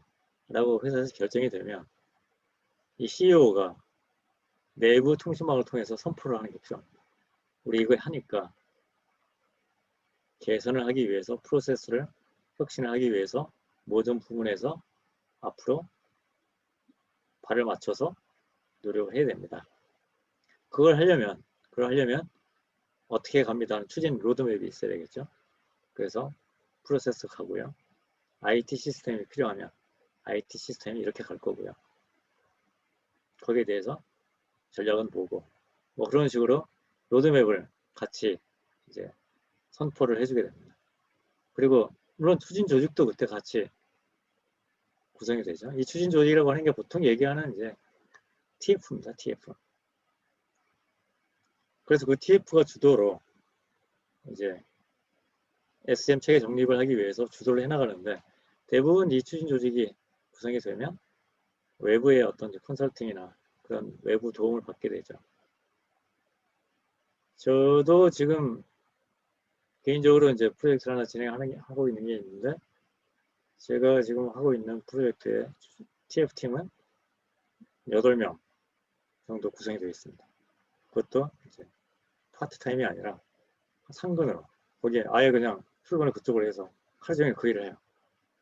그 인원이 각 부문별로 영업, 생산, 자재, IT 한 8명의 성도들 이제 구성이 되어 있습니다. 그런 추진 조직이 구성이 되면 그 다음에 이제 이 추진 조직이 가지고 있는 내부의 추진 일정에 따라서 추진을 해나갑니다. 이럴 때 현업과 어떻게 커뮤니케이션을 주기적으로 해나가고 변화를 유도를 해나가느냐 하는 것들이 결국 이 추진 조직이 이제 키가 되겠죠. 그래서 어느 정도 이렇게 갑시다 라는 게 이제 변화의 방향이죠. 이게 정해지면 워크숍 같은 걸 통해서 다 그거를 이제 공유로 하게 됩니다. 우리 이렇게 갑니다. 근데 공유가 목적이 아니라 그 워크숍을 통해서 전부 어그리 하십니까? 하는 승인을 얻어내는 겁니다. 현업한테. 그 영업, 수요 예측을 이렇게 하는데 앞으로 이렇게 합니다. 생산, 차주, 일주일 계획을 세웠는데 앞으로 한 달 계획을 세워주세요. 뭐 이런 방향들. 그런 것들이 워크숍을 통해서 향후 이렇게 갑니다. 하고 이제 다 어나운스를 하는 거죠. 그러면서 어플을 이제 동의를 했다. 각 부문의 팀장 혹은 임원들로부터 동의를 했다 하는 것들을 이제 끄집어내기 위해서 그런 워크숍을 하게 됩니다. 그래서 이거대로 이제 쭉 진행을 하게 되죠. 그리고 나면 성과 관리, 그래서 계획 대비 실적을 부문별로 어떤 걸 하겠습니다. 그런 걸 이제 하게 되고, 그런 성과 관리에서 뭐가 개선해야 되겠다는 게 나오면 이제 그런 것들이 어떻게 가는지 모니터링하고 서로 협의하는 그런 회의체가 뒤따르게 되죠. 뭐 이렇게 하다 보면 결국은 추진 조직이 이제 SCM 사내 전문가가 됩니다. 그래서 이분들은 추진 조직에 들어가서 일할 때는 굉장히 일이 많아지고 힘들고 때 아닌 공부도 해야 되고 때 아닌 IT 공부도 해야 되고 전산 뭐 그런 것도 공부해야 되고 고생하지만 결국은 회사 내에서 전문가로서 SCM의 전문가로서 향후에 모든 커뮤니케이션에 이제 통로 역할을 하게 됩니다. 굉장히 중요한 역할을 하게 되죠. 그래서 아무튼 이런 식으로 이제 그거를 유도해 나가는 거, 그거를 보통 체인지 매니지먼트라는 용어를 씁니다만은 용어를 저렇게 이제 갖다 붙여서 그렇지 다 일반적으로 생각하는 그런 거죠. 다음 장으로 넘어가 보면, 그래서 이제 성과 측정을 통해서 뭐 개선을 해 나가야 되잖아요. 우리는 뭘 개선해야 되겠다. 그 판매 계획 정확도를 높이고 싶다. 이 진짜 모든 기업의 과제입니다. 모든 기업의 과제. 모든 기업에서 판매 계획, 수요 예측을 높이고 싶어요. 생산은, 자재는 수요 예측만 정확하면 거기에 모든 것들을 이제 그 포인팅을 하죠. 저쪽에서 정확하면 우리는 뭐 아주 안정적으로 정확하게 모든 걸 수행할 수 있습니다. 그래서 수요 예측 정확도를 굉장히 올리고 싶어 하죠. 뭐 그래서 이런 방법을 쓰면 올라갑니다 하고 이제 매직 웨이처럼 그렇게 제시해 드릴 수 있는 거는 사실 정답이 없어요. 왜냐하면 마켓이 변하고 커스터머가 변하고 그런 것들을 우리가 제어할 수 있는 그런 영역이 아니기 때문에. 그렇지만은 그럼에도 불구하고 우리가 이러한 여러 가지 방법들을 적용해 나간다고 하면 우리가 올릴 수 있을 정도, 우리가 할 수 있을 정도의 판매 계획 정확도는 올라가게 되어 있습니다. 그거는 해야죠. 근본적으로 시장이 변하고 고객이 변하는 것들을 제어할 수는 없지만 우리가 할 수 있는 최소한의 것들은 해주면 판매 계획이 향상이 될 수가 있다. 정확도가. 그 부분은 찾아서 해줘야 하는 그런 것들이 있습니다. 예를 들어서 우리 회사는 S&OP 프로세스가 잘 운영이 되고 있습니까? 그럼 S&OP, Sales and Operation 플래닝 프로세스가 쉽게 얘기하면 이제 생판 외에 판생의 그런 거죠. 우리가 계획을 이렇게 세웠는데 얼마만큼 제대로 갔니? 하는 것들을 얘기해보는 게 이제 컨텐츠 중에 중요한 컨텐츠잖아요. S&OP는 첫 번째 주요한 토픽은 향후 계획에 대한 싱글 플랜을 끌어내는 거죠. 싱글 플랜이라는 거를 끌어내는 게 첫 번째면, 두 번째는 그래서 성과 측정을 해보니 지나간 실적에 대해서 이러한 문제가 있어서 이렇게 개선해 나갑시다 하는 것들을 끄집어내는 게 두 번째 컨텐츠라고 보면, 세 번째는 그랬을 때 나타나는 이슈가 뭐가 있었고 그런 이슈는 어느 부서에서 각각 어떻게 해결하기 위해서 진행을 해나가고 있고, 뭐 그런 식으로 이제 컨텐츠를 잡아서 진행을 해나가는데, 그러한 회의체만, 운영 회의체 같은 거죠, 제대로 수행이 된다고 하더라도 수혜직 정확도는 올라갑니다. 왜 그러냐면 수혜 측이 영업이 할 때 물론 잘 모르지만 그래도 영업이 최대한 노력을 해서 수혜 측을 이제 만들어내서 생산에 넘겨주잖아요. 넘겨주면 체계가 잘 잡혀있는 회사는 그 판매 계획에 대해서 공급 계획을 주게 됩니다. RTF를. 그럼 공급 계획을 받았어요. 그 실행에 넘어갔을 때 내가 판매 계획을 수요 예측을 이렇게 했는데 실제로 생산해서 그만큼 제공해 주는 거죠. 그 생산해서 내가 판매 계획 수립했는데 생산을 제대로 못 해준다거나 자기들이 마음대로 판단해 가지고 생산을 마음대로 한다거나 뭐 이렇게 되면 판매 계획을 수립하는 그 재미가 없잖아. 열심히 했는데 준다는 거야, 안 준다는 거야, 재고가 앞으로 있다는 거야, 없다는 거야, 고객한테 내가 어떻게 약속을 할 수 있다는 거야, 없다는 거야. 뭐 그렇게 되면 열심히 예측을 할 이유가 전혀 없어집니다. 그런데 정확하게 공급이 오기 시작하게 되면 시장을 한 번 더 봐야 되고요, 고객을 한 번 더 만나야 됩니다. 그러면 수요 예측 정확도가 우리가 할 수 있는 부분까지 올라가게 됩니다. 네, 그렇게 하는 회사가 있습니까? 수요 예측대로 하지 않고 판매 계획대로 하지 않고 생산 계획이 생산을 지 마음대로 하는 회사가 있습니까? 없을 것 같죠? 없을 것 같죠? 너무나 많은 회사들이 그렇게 하고 있어요.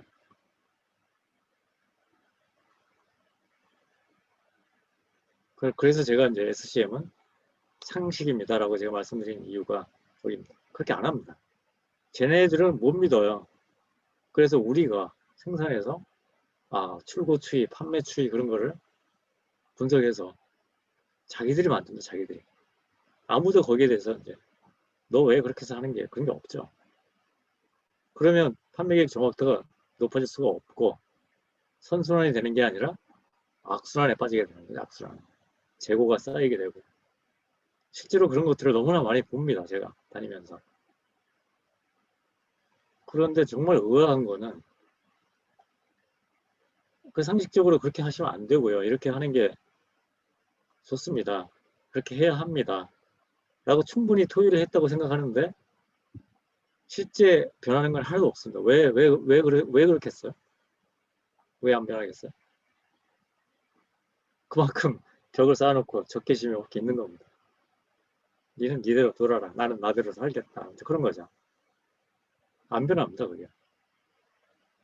그 경영층이 그걸 전체적인 의지가 없으면, 개선하겠다는 의지가 없으면, 각 부문에서 그렇게 알아서 그렇게 사는 거는 뭐 어떻게 할 수 있는, 컨트롤할 수 있는 능력이 이미 아닙니다. 그 부문의 장들이 그렇게 살기 때문에. 그래서 아무튼 이제 그러한 프로세스가 제대로 적용이 되고, 그러기 위해서는 성과관리 체계가 판매 계획 정확도, 이 영업한테는 굉장히 아킬레스건 같은 겁니다. 무지하게 하기 싫은 거죠. 얘 때문에 정말 판매 계획 하기 싫어. 그 정도 얘기가 나올 정도로 하기 싫은. 왜냐하면 어려우니까. 맞추기 어려우니까.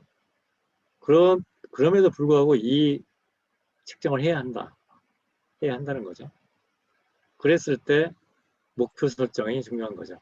판매 계획 정확도가 100% 아닙니다. 우리가 쭉 지나간 데이터를 보니까 뭐 한 반 정도 맞는 것 같아요. 기준이 어떻든. 그럼 우리는 이제 55% 가져가는 게 목표입니다. 그 수준에서 하는 겁니다.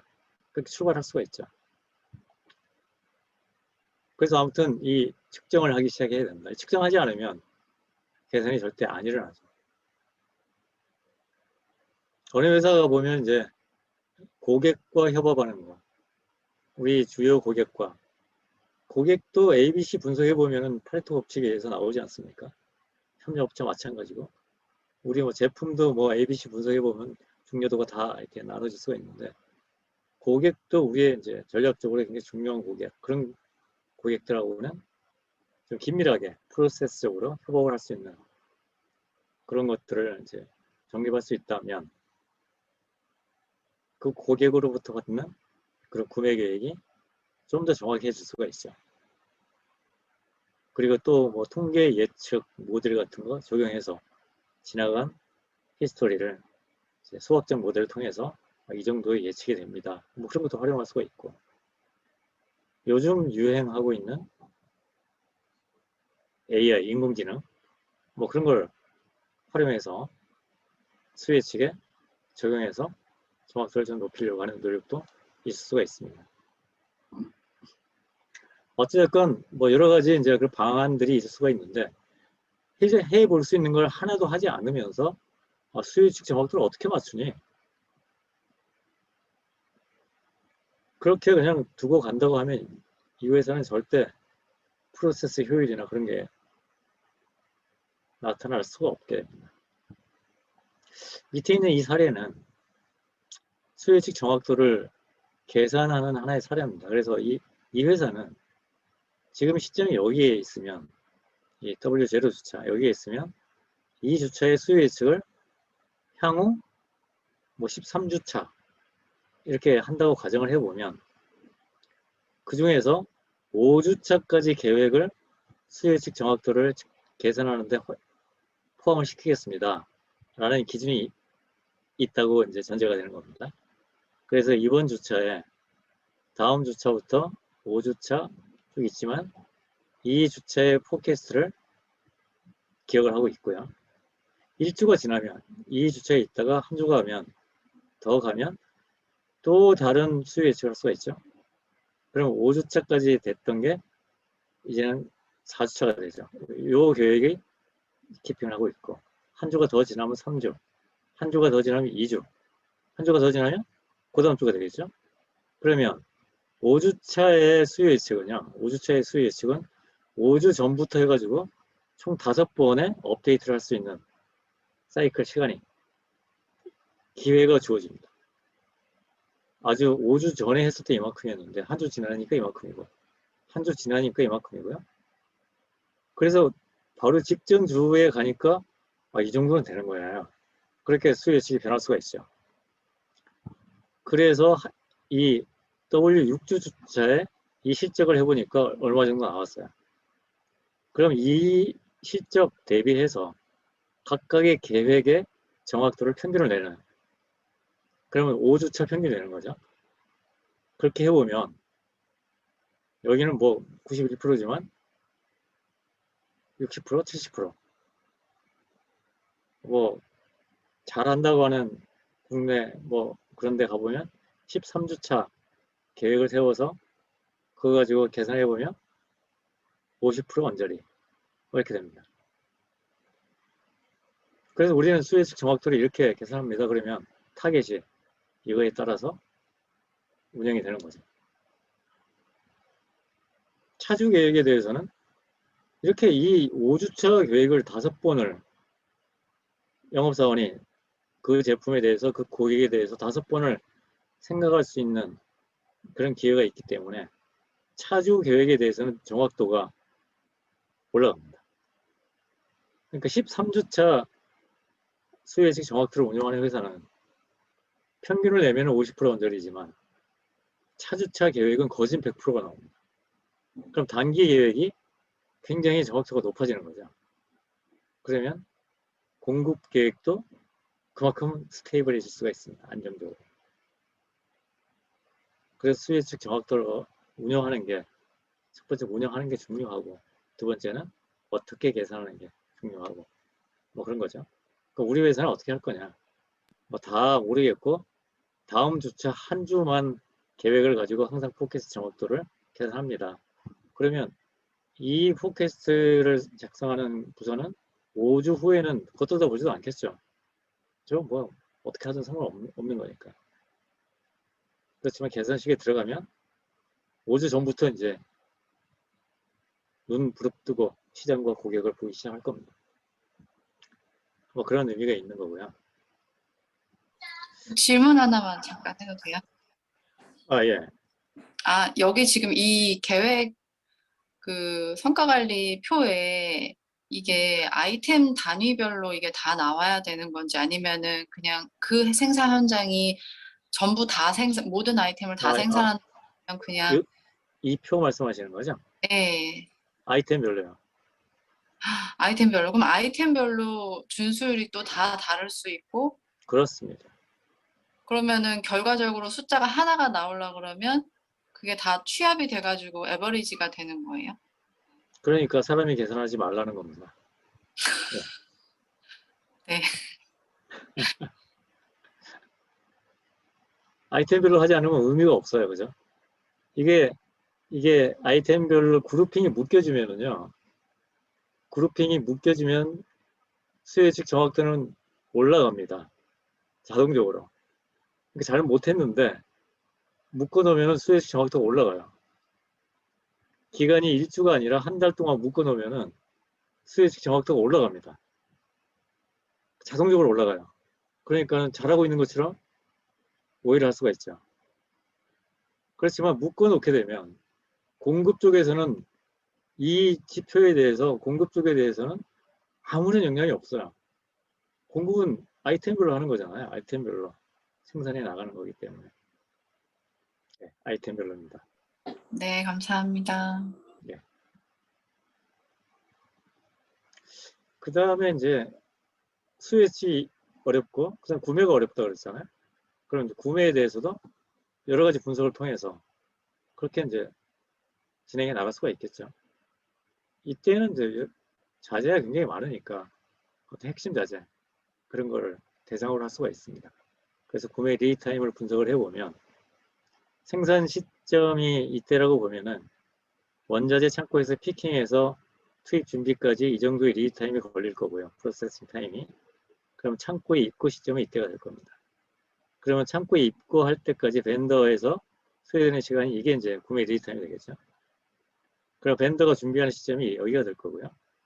그럼 벤더가 준비하기 전에 우리는 펄처스 오더를 릴리스를 해야 됩니다. 그게 이 정도 기간이라고 하면 우리는 이때 생산에 필요한 펄처스 오더를 이때 릴리스를 해야 제때 들어오는 거죠. 이러한 이제 리드 타임을 분석을 해야 됩니다. 그래서 이 리드 타임이 짧으면 짧을수록 플렉서빌리티가 좋아지겠죠. 우리가 다음 주 생산 계획을 수립합니다. 다음 주 생산 계획을 일별로 계획을 수립합니다. 그런데 이 구매 리드 타임이 평균 5일이 걸립니다. 5일.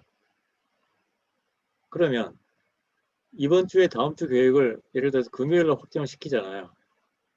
그럼 월요일, 화요일, 수요일, 목요일 생산 계획은 구매에서 대응할 시간이 없죠. 만약에 구매 리드 타임이 5일이라고 하면. 그건 너무나 상식적인 거잖아요. 근데 실제 그렇게 운영을 해요. 구매? 알아서 해. 이렇게 되는 거죠. 그럼 구매를 어떻게 합니까? 그러니까 쌓아놔야죠. 쌓아놔야죠. 그 잘못 쌓아놓으면 재고 이제 올라가게 되는 거죠. 그럼 생산에서 1주 더 계획을 세워두면 구매가 대응할 수 있겠네요. 생산은 영업 판매 계획을 그렇게 안 주는데 그러면서 이게 이제 꼬리를 물고 올라가게 되죠. 그러면 결국은 회사의 SCM 체계는 그래서 디맨드 드리븐이라는 얘기가 나옵니다. 디맨드 프로세스가 디맨드 매니지먼트 프로세스가 거기에 포캐스팅 프로세스가 회사의 전체 서플라이 체인 매니지먼트 프로세스를 드라이브하는 거죠. 끌고 가는 겁니다. 그래서 우리 이 일 이렇게 합시다. 그게 정해지면 이런 것들이 의미를 갖게 되죠. 아무튼 플렉서빌리티를 좀 확보하려면 이 리드 타임이 짧아지게 관리를 해야 될 필요가 있고요. 못 짧아지면 정확하게 운영할 수 있는 그런 것들을 분석을 해야 됩니다. 그래야 내부 프로세스를 거기에 맞게 설정할 수가 있죠. 그렇게 됐을 때 단지 이것만 하게 되면 이제 한계가 있으니까 내부적으로는 자재 공용화라든지 뭐 여러 가지 이제 대응을 세울 수가 있습니다. 외부에서는 이 업체 프로세스를 좀 지원해서 이거를 좀 줄일 수 있는 뭐 그런 것들도 팀을 만들어서 지원하죠. 큰 기업체 가면 우리 SM 체계는 확립이 됐어요. 그러면 그 다음 넥스트 페이지의 SM 활동이 뭐가 되냐면 협력 업체로 날아가는 겁니다. 항상 이제 이게 단계가 그렇게 돼 있어요. 왜냐하면 우리 체계를 아무리 잘 잡아도 협력 업체가 제대로 대응을 못 해주면 우리 내부에서의 플렉서빌리티는 높아졌지만 협력 업체가 도와주지 않으면 의미가 없잖아요. 그러니까 우리 내부 체계를 잘 잡고 어느 정도 안정이 됐네? 그러면 그 다음에 관심은 협력업체로 날아가게 되어 있습니다. 주요한 협력업체부터 그 프로세스에 도움을 주는 거죠. 우리를 위해서. 뭐 그렇게 간다고 보시면 되죠. 그러니까 이것도 사례인데 그 분석을 해보면 원인들이 막 이렇게 나옵니다. 원인들이. 이걸 제대로 분석을 해야 되는 거죠. 제대로 영업이 제대로 판매를 못했어요. 무슨 원인 때문에. 생산이 제대로 생산을 못했어요. 무슨 원인 때문에. 이렇게 그 건건별로 카테고라이제이션 해서 여기에서 가장 문제가 되는 게 주로 캐파 때문에 우리는 생산을 제대로 못했네요. 분석을 해보니까 혹은 뭐 자재 문제네요. 뭐 그런 게 나올 거잖아요. 그럼 그 부분을 개선시키지 않으면 다음 주, 그 다음 주에도 계속 이런 식으로 살 수밖에 없고 그러면 영업에 그만큼 임팩트를 미치게 되겠죠. 그래서 각 부문별로 성과 지표가 설정이 돼서 그거에 대한 관리 체계가 정립이 되면 실적에 대해서 이렇게 이제 분석을 해서 어떤 부분에서 그거를 좀 개선책을 내놔야 되겠다. 굉장히 엉성하게 보이는 표 같지만 엉성하게 프로젝트가 진행이 된 건 아닙니다. 실제 이렇게 이제 우리가 분석을 하면서 대응책을 마련해 나갔던 이제 그런 겁니다. 그래서 이 슬라이드에서 말씀드리는 거는 문제에 대한 분석을 원인을 카테고라이제이션 해서 뭘 개선해야 되겠다, 어디서. 그런 게 따라가지 않으면 성과 측정하는데 의미가 없는 거죠. 그냥 그대로 살 거잖아요. 그냥 아무 일도 안 하면. 그래서 이런 게 필요하다는 의미고요. 그래서 막 이런 식으로 아주 이쁘게 이거는 이제 그 회사에서 했던 건 아닌데 아주 이쁘게 막 그래프들을 가져다 놓고 성과관리 체계를 우리는 이렇게 관리합니다. 막 그런 걸 과시하는 회사가 많습니다. 과시하기 전에 밑에 있는 그 프로세스를 정확하게 디파인하고 그렇게 살아야 이제 돈이 안 아깝습니다. 그렇게 이해를 하시면 되죠. 지금까지 성과관리 너무나 간단하게 말씀을 드렸기 때문에 좀 그런 것도 있으나 어찌됐건 이제 전체적으로 한번 훑어봤다라고 생각을 하시면 되고요. 시스템 아키텍처라고 하는 거는 뭐 얘기하기에 이게 끝도 없습니다만은 이 정도는 알으셔야 되지 않겠냐 싶어서 한번 준비를 해본 건데 우리 회사에 ERP가 있습니다. ERP가 뭐 SAP가 됐건 오라클이 됐건 더존이 됐건 영영원이 됐건 그런 ERP가 이렇게 중심 기관 시스템으로 자리를 하고 있습니다. 그랬을 때 이 ERP를 드라이브 해주는 계획 쪽에서요 플래닝 시스템이 존재를 하게 됩니다. 그 다음에 이 ERP를 생산 쪽에서는 MES를 통해서 보다 상세하게 관리를 해주게 되고요. 그 다음에 생산 들어가기 전에 R&D 쪽에서 PDM이라는 시스템을 씁니다. 우리는 창고가 있어서 창고 관리 시스템을 운영을 합니다. 이쪽에서는 협력업체의 SRM 시스템이 필요한 회사도 있고 드물게는 뭐 CRM을 구축하는 회사도 있습니다. 그리고 체계 중요하지만 잘 하지 않는 성과관리 시스템이 이렇게 있게 되죠. 그래서 인프라적으로는 이제 엔터프라이즈 포털이라든지 그룹웨어라든지 이런 것들이 회사를 이제 지원하고 있죠. 그래서 제조업체에 이 정도의 어떤 시스템 스트럭처를 아시게 되면 어떻게 흘러갑니다 하는 것 정도는 눈에 들어오실 거고, IT를 어느 정도 이해하지 못하면 프로세스를 이해하지 못하게 되죠, 이제는. 그래서 이제 ERP가 어떻게 돌아갑니까? 이런 것들도 많이 아셔야 합니다. 안타까운 건 뭐냐면 그 비싼 ERP 시스템을 쓰고도 그 ERP를 제대로 활용하는 회사를 정말로 본 적이 없습니다. 그 ERP가 뭐 영림을 쓰건 뭐 SAP를 쓰건 ERP를 제대로 씁니까? 하는 얘기는 이제 MRP를 제대로 활용하십니까? 하는 의미가 되고, MRP를 통해서 일을 하고 계십니까? 대부분이 그렇게 안 하죠. 그러면 그 비싼 ERP 시스템은 요 회계 관리를 목적으로만 사용하게 됩니다. 이 회계 관리, 파이낸셜 쪽 결산하기 위해서. 그러면 정말 회사의 이제 근간이 되는 이 시스템이 제 몫을 못하고 있는. 근데 안타깝게 대부분 그렇습니다. 더 안타까운 거는 처음에 ERP를 구축할 때는 사람들이 다 그 공부를 해서 어떻게 운영이 됩니다 하는 지식이 있는데, 한 번만 이게 이제 사람이 바뀌고 후배 사원이 들어와서 체인지가 되면 그게 전달이 안 돼요. 교육도 안 시키고. 그 몇 년만 지나가면 이게 왜 이렇게 돌아가는지 내가 쓰고 있는 것만 알 뿐이죠. 그 왜 이렇게 사내 교육 같은 것들을 IT에 대해서 충실하게 많이 좀 시키지 않는지 그래서 안타깝긴 합니다. 그러니까 저런 것들을 좀 이제 관심을 가지고 공부를 해주시면 전체적인 프로세스를 보다 더 잘할 수가 있죠.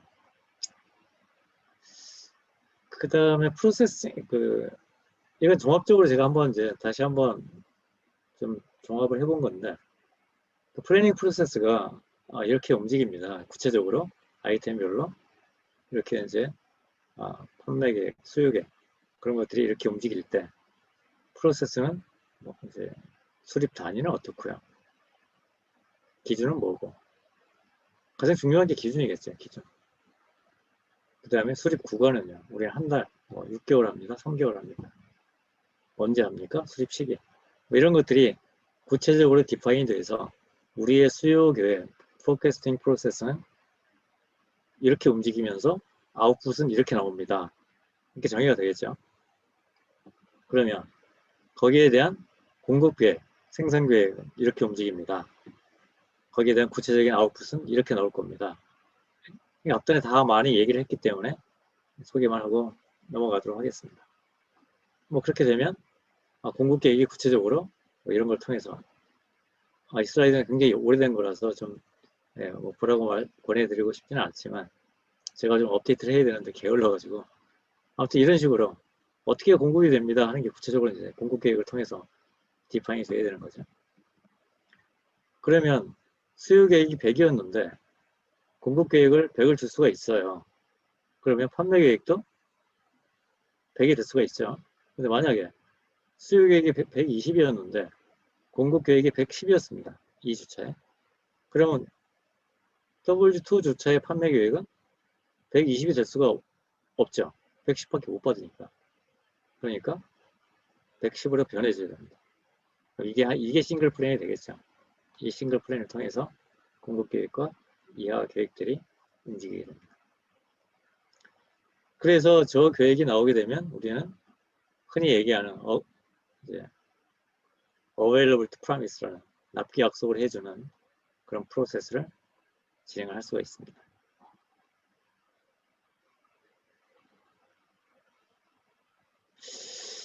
케이스 스터디 간단하게 한번 해볼게요. 간단하게.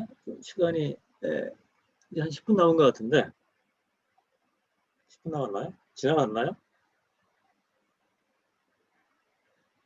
더 해도 되나요?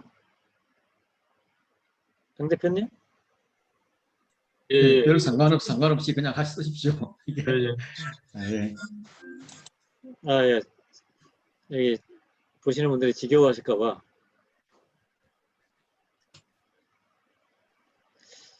케이스 그렇게 자꾸 스터디 그 예, 자신을 낮추지 말고 한 자신이 5분만 예, 좀 알았습니다. 쉽게 할래? 한국 최고의 강사다 이런 자부심 가지고 5분만 더 쓰고 예, 이제 정리하도록 하겠습니다. 케이스 스터디를 보죠. 이건 뭐 당연히 제가 그린 건 아니고 상상해서 그린 건 아니고 이 특정한 회사가 이렇게 움직입니다 하는 거를 말씀드리면 이 회사는 뭐 부서가 어떻게 됐건 3개월 이제 판매 계획을 수립을 합니다. 판매 계획을 3개월을 수립을 물론 엑셀로 하죠. 그래서 이걸 가지고 구매 계획을 수립을 합니다. 왜 생산 계획을 안 하고 구매 계획부터 하는지 모르겠습니다.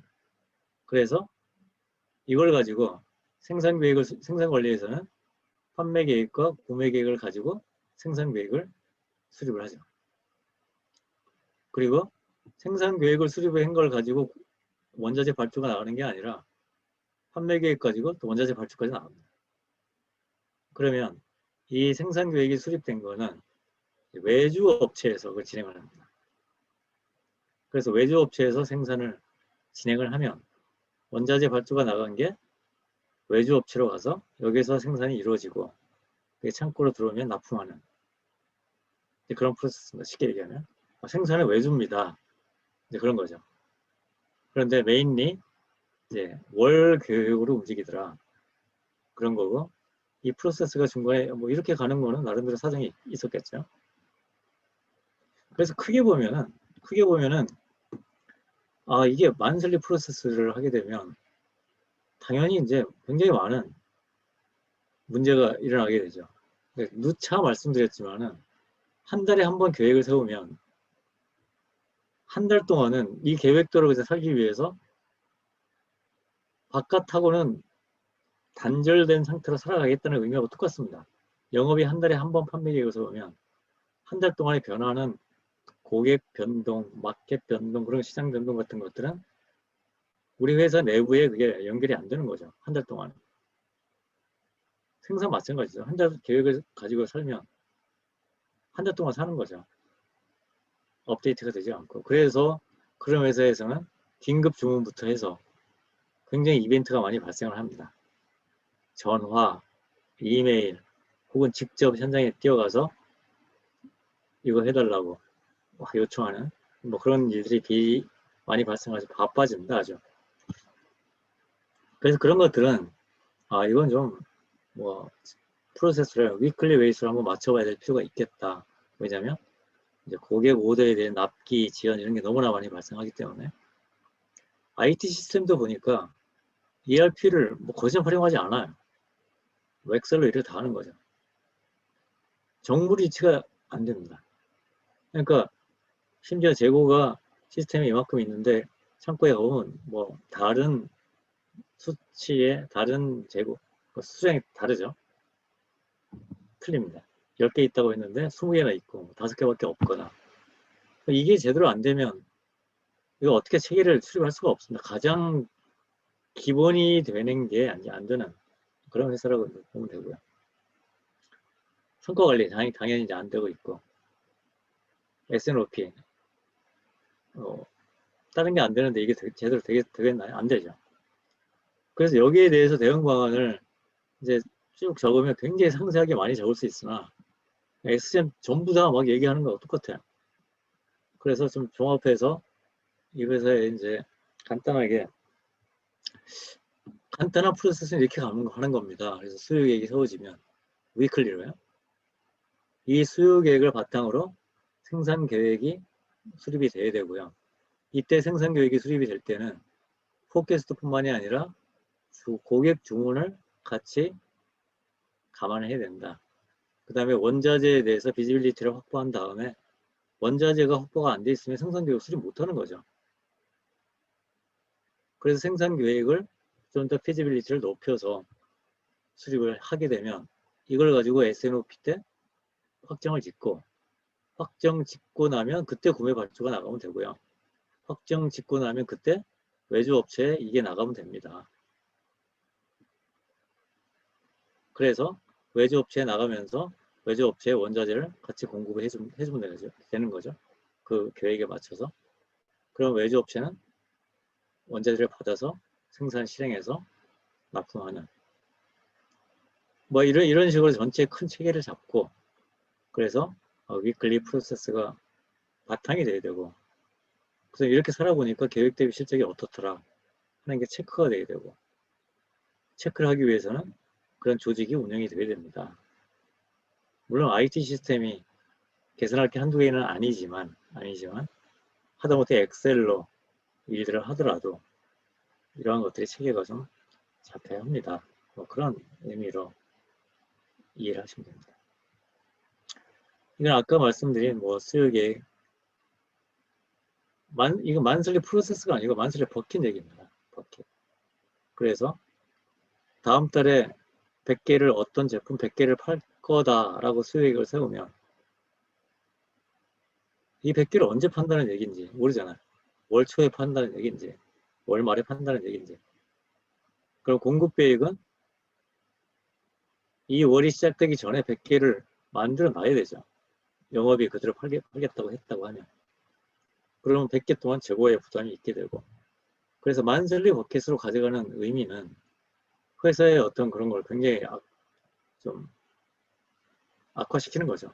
운영의 어떤 정교와 효율화 그런 거를 그래서 할 수 있으면 이렇게 위클리로 쪼개주면 공급은 이 위클리 전에만 공급해 주니까 훨씬 더 효율적으로 공급을 할 수가 있겠죠. 그런 의미가 있다. 이제 버킷이라는 의미가 그런 거죠. 그래서 영업이 이렇게 안 쪼개주니까 판매 계획을 생산이 알아서 이렇게 쪼개서 생산 계획을 하죠. 왜냐하면 평준화 시켜야 되니까 어느 정도. 그러니까 영업은 판매 계획 100개를 세웠는데 다음 달에 월 초에 100개를 팔려고 하니까 25개밖에 안 만들어 놓은 거야. 그래서 생산이 안 만들어줘서 못 팔았다. 이렇게 아주 초등학생 같은 그런 이제 언쟁들을 하게 됩니다. 실제로 그런 게 벌어지는 거죠. 나이 먹은 분들이. 외주업체에 관련된 계획을 이제 보다 더 정확하게 운영을 하려면 이제 이번 주에 2주 후에 계획을 확정을 시키게 되면 외주업체는 이번 주에 2주 후에 계획이 정확하게 받게 됩니다. 한 주가 지나면 이 2주 후의 계획을 진행하기 위해서 그 다음 주차에 자재가 공급이 될 수가 있겠죠. 이 계획은 확정되어 있으니까. 그러면 외주업체 입장에서는 그 주가 되면 정확한 자재를 가지고 생산을 진행할 수가 있겠죠. 뭐 이러한 프로세스를 정확하게 디파인 안 하고 외주업체에 계획을 주고 이 계획이 변동이 되면서 자재는 지원이 된다고 하면 그러면 그 외주업체는 자재 없어서 일을 못하는 겁니다. 안 맞기 때문에. 그래서 이런 것들을 뭐 초등학교 정도 수준이 되면 다 따져볼 수가 있죠. 체계를. 그렇게 해서 해줘야 외주업체하고 우리는 같이 일을 해나갈 수가 있습니다. 뭐 그런 거고요. 추진 일정. 이건 그냥 참고로 이렇게 하는 겁니다. 이런 걸 가지고 이렇게 진행을 한번 해보면 좋겠습니다. 꼭 이렇게 뭐 기간이 걸릴 필요는 없게 되죠. 그런 게 있고요. 실제로 이렇게 일어납니다. 일들이. 조직은 이렇습니다. 그런 게 있다고 하면.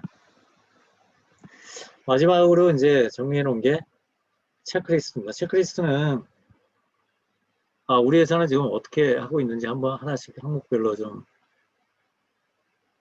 자문해 볼 수 있는 그런 항목들을 제가 일일이 생각해서 하나씩 다 타이핑을 해본 겁니다. 뭐 책 보고 뭐 베끼고 그런 건 아니고요. 그래서 하나씩 좀 보시면서 우리는 어떻게 하고 있지? 이제 하고 체크를 해보면 뭐가 좀 미흡하구나. 뭐를 좀 해야 되겠구나. 그런 걸 좀 스스로 볼 수 있게끔. 그래서 이제 자가 진단 체크리스트 뭐 그렇게 용어를 붙이기도 하는데 한번 스스로 한번 체크를 해보시고 근데 어떤 업무의 담당자가 이걸 다 체크를 못하죠. 그래서 잘 안 보게 됩니다. 네. 아무튼 그렇게 체크를 해보시면 네, 그런 거 알 수가 좀 있습니다. 자, 그동안에 이제 올해 뭐 한 5번에 걸쳐서 쭉 말씀드린 결론을 좀 말씀을 드리면, 서플라이 체인 매니지먼트는 어렵고 복잡한 것이 아닙니다. 너무나 제가 이제 반복해서 말씀을 드리는 건데, 사실 어렵고 복잡한 게 맞습니다. 예, 해야 될 게 너무나 많고, 이제 IT도 그렇고, 프로세스도 그렇고, 그런데 실제로 일을 추진하다 보면은 어렵고 복잡한 게 하나도 없습니다. 상식에서 다 이렇게 이제 일을 해 나갈 수가 있는 그런 거죠. 그래서 이제 경영층의 지원이 좀 있었으면 좋겠고, 쉬운 것부터 하나씩, 그 다음에 공부를 좀 하시고, 기회가 되면 외부 전문가를 도움을 좀 받고, 뭐 지속적으로 일을 해 나가면 우리 회사의 SCM 체계 정립은 멀리 있지 않습니다. 바로 곁에 우리가 할 수 있습니다. 그런 걸 다시 한번 좀 말씀을 드리고 싶고요. 서플라이 체인 매니지먼트는 아무튼 회사가 이제 진행이 되려면, 운영이 되려면 이제는 이제 뭐 필수적으로 갖춰야 되는 ERP가 필요한 것처럼 필수적으로 갖춰야 되는 그런 운영 체계다, 개념이다라는 거를 좀 인지를 좀 해, 예, 하면 좋겠습니다. 그래서 여기까지 전체 서플라이 체인 매니지먼트에 대해서 세미나 이걸 좀 이제 마무리를 하려고 합니다.